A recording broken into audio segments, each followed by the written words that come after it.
రాహుల్ గాంధీ గారికి తెలంగాణ యావత్ ప్రజలందరి తరఫున ధన్యవాదాలు కృతజ్ఞతలు తెలియజేస్తూ పెద్దలు ఉత్తమ్ కుమార్ రెడ్డి గారు మాట్లాడతారు. ప్రియ మిత్రులారా, తెలంగాణ రాష్ట్రం నుంచి నలుమూలలు చేసిన అక్కలు చెల్లెళ్ళు అన్నలు తమ్ముళ్ళు మీ అందరికీ నమస్కారం తెలియజేస్తూ కల్వకుంట్ల చంద్రశేఖరరావు ఈరోజు రాష్ట్రంలో తిరిగి మన ప్రభుత్వంపై బురద జల్లే ప్రయత్నం చేస్తున్నాడు.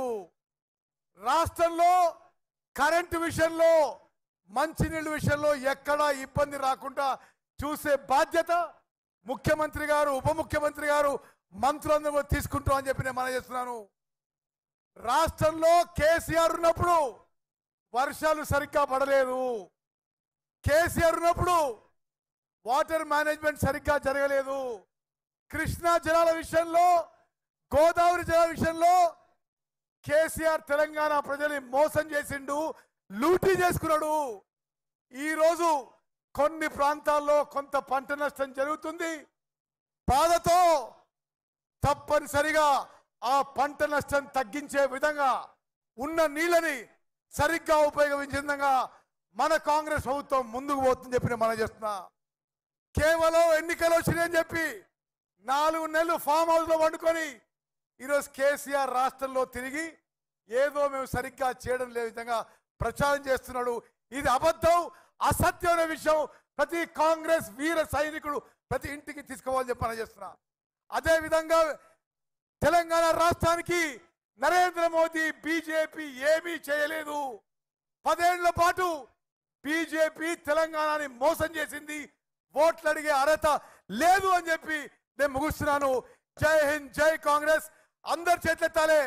సోనియా గాంధీ గారి నాయకత్వం, రాహుల్ గాంధీ గారి నాయకత్వం, కాంగ్రెస్ పార్టీ. జై హింద్, జై కాంగ్రెస్.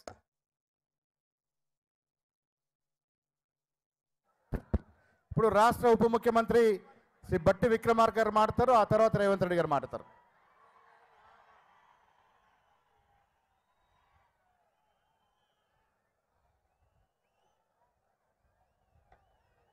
మనందరి ప్రియతమ నాయకుడు, అఖిల భారత కాంగ్రెస్ కమిటీ మాజీ అధ్యక్షులు శ్రీ రాహుల్ గాంధీ గారు, రాష్ట్ర ముఖ్యమంత్రి వర్యులు శ్రీ రేవంత్ రెడ్డి గారు, అఖిల భారత కాంగ్రెస్ కమిటీ ప్రధాన కార్యదర్శి ఆర్గనైజేషన్ కేసీ వేణుగోపాల్ గారు, అట్లాగే అఖిల భారత కాంగ్రెస్ కమిటీ తెలంగాణ ఇన్ఛార్జ్ దీపా దాస్ మున్షి గారు, నా తోటి సహచర మంత్రివర్గ సభ్యులు, శాసనసభ్యులు, శాసన మండలి సభ్యులు, రాష్ట్ర కాంగ్రెస్ కమిటీ కార్యవర్గ సభ్యులు, అశేషంగా రాష్ట్ర వ్యాప్తంగా కదిలి వచ్చిన కాంగ్రెస్ కార్యకర్తలారా, నాయకులారా, మీ అందరికి కూడా ముందుగా నా హృదయపూర్వకమైనటువంటి నమస్కారం.